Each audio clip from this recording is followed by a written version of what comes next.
আসসালামু আলাইকুম, কেমন আছেন সবাই? আজকে গেল বিপদ আপদ মিলিয়ে একটা ব্যস্ততম দিন। কি বিপদ গেল সেটা বলছি একটু পরে। এটা হচ্ছে রাতের বেলা, আমি সবকিছু কাটাকাটি করে রেডি করে নিয়েছি আর দুই চুলায় দুইটা কড়াইও বসিয়ে দিয়েছি। যেহেতু একটু তাড়াহুড়ার ভিতরে ছিলাম, সেজন্য চাচ্ছিলাম দুই কড়াইতে বসিয়ে রান্নাগুলো যেন তাড়াতাড়ি শেষ হয়। এখানে রান্না করে নিচ্ছি সিম দিয়ে আলু দিয়ে ভাজি, আর সাথে ইলিশ মাছ দিয়ে লাউয়ের তরকারি। যাই হোক, এদিকে ছোট কড়াইতে আমি পেঁয়াজ রসুন ভালো করে ভেজে নিয়ে জিরা ফোড়ন দিয়ে দিয়েছি সিম আর আলু। সিম আর আলুটা খুব ভালো করে ভাজা ভাজা করে ভাজি করে নিব। অন্য চুলায় বসিয়েছি বড় কড়াই, এর ভিতরে লাউটা দিয়ে দিয়েছি মশলাপাতি সব কষিয়ে। লাউটা কষানো হয়ে আসলে দিয়ে দিব ইলিশ মাছ। ইলিশ মাছটা আমি আগে থেকে ভেজেও নেইনি, কষিয়েও নেইনি। এই লাউটা কষানোর শেষ পর্যায়ে ইলিশ মাছটা দিয়ে কষিয়ে পানি দিয়ে দিব। ওইদিন যেহেতু অনেক ব্যস্ত ছিলাম, সেজন্য আর পরে কোনো ভিডিও করা হয়নি। এটা ছিল পরদিন সকালবেলা। বাচ্চাদের আজকে বৃত্তি এক্সাম ছিল, সেজন্য সকাল সকাল ওদেরকে ঘুম থেকে উঠিয়েছি। সকালবেলা যেহেতু শীতের সময় ওরা উঠতে চায় না, তারপরে জোর করে উঠে কিছুটা রিভিশন করিয়েছি। ওদের এক্সাম শুরু হবে সকাল 11টায়, আর সকালবেলা রিভিশন করাতে করাতে অনেকটাই লেট হয়ে গেছে। এদিকে বড়টা রেডি হয়ে সোফার উপরে এসে শুয়ে আছে। এদিকে আমি খুব তাড়াহুড়ো করে ব্যাগপত্র গুছাচ্ছিলাম, কারণ হাতে সময় একদমই নেই। আমার যেহেতু দুই ছেলে এক্সাম দিছে, এজন্য দুইটা বোর্ড, দুইটা বক্স, সবকিছু ডাবল ডাবল।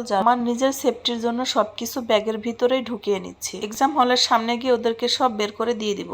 এক্সাম দিচ্ছে বাচ্চা দুটো, আর এদিকে টেনশন হচ্ছে আমার। ওদের দুজনের 1.5 ঘন্টা পরীক্ষা শেষে এবার বের করে দেওয়া হয়েছে। যেহেতু বৃত্তি পরীক্ষা হচ্ছে, সেজন্য অনেকগুলো স্কুল একসাথে ওরা এক্সাম দিয়েছে। বাচ্চা দুটোকে নিয়ে চলে আসি বাসায়। তো ভিডিওর শুরুতে বললাম না বিপদের কথা, এই হচ্ছে সেই বিপদ। এই ঘড়িটা আমার ছোট ছেলে ভেঙে ফেলেছে। কি আর করার, ছোট মানুষ, ইচ্ছা করে তার করেনি। তবে এই ঘড়িটা আমার হাজবেন্ডের অনেক পছন্দের একটা ঘড়ি ছিল। এভাবে এই পছন্দের ঘড়িটা ভেঙে যাবে আসলে অনেক খারাপ লাগারই কথা। ঘড়িটার উপরে যেহেতু গ্লাস করা ছিল, তো ওগুলোই একবারে ছিটিয়ে একাকার অবস্থা। ওটাই আমি ঝাড়ু দিয়ে পরিষ্কার করে নিচ্ছিলাম। আর এই ঘড়িটা টানানো ছিল ড্রয়িং রুমে। এই সোফার বেড গুলো দিয়ে খেলতে গিয়ে মূলত ঘড়িটা ভেঙে যায়। যদিও আমার ছেলেটা ইচ্ছা করে ভাঙেনি, পড়ে গিয়ে ভেঙে গিয়েছে। যাই হোক, এরপরে ভাবি আবার ফোন দিয়ে বলতেছে ভাবি নাকি বিচি কলার ভর্তা মাখাবে। তো ওই ভাবি সব ভাবিকেই ডেকে নিচ্ছিল। ঘরের ভেতর থেকে কাজ সব পরিষ্কার করে তারপরে চলে গিয়েছে ভাবির রুমে। এখানে এক ভাবি কলাগুলো ছিলে কুচি করে নিচ্ছিল, আমি আবার তেঁতুল গুলিয়ে তেঁতুল থেকে তেঁতুলের কাঠ বের করে নিচ্ছিলাম। আরেক ভাবি বিট লবণ, শুকনো মরিচ, সাদা লবণ